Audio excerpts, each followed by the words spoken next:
প্রত্যেকটা শিশুকে 6 মাস পর্যন্ত বুকের দুধ পান করান, পান করান, পান করান। 6 মাস অবধি শুধু মায়ের দুধ পান করুন, পান করুন। বলো বলো, আমি কি বলবো? ভালো বলতে পারছো, তুমি ভালো বলতে পারছো, সত্যি তাই। প্রত্যেকটা শিশুকে 6টা মাস একদম জল কিচ্ছু দেবেন না। এক শিশু জন্ম নেওয়ার দুধটা অবশ্য করে দেবেন, এটা একটা পুষ্টি। প্রত্যেকটা শিশু যেন মানে জন্ম নেওয়ার সাথে সাথে হলুদ দুধটা যেন অবশ্য করে পায়, সেটা আপনারা দেখবেন। এটা আমাদের কর্তব্য। আগেকার দিনের কাকিমা মাসিমা এরা কিন্তু বাচ্চাদের হলুদ দুধটা দিত না, কারণ এদের বাচ্চারা হসপিটালে হতো না, কারোর বাড়িতে হতো।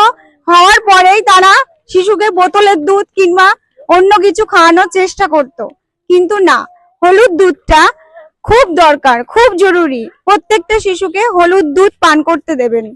এটা বাচ্চাদের বৃদ্ধি হবে, বিকাশ ঘটবে।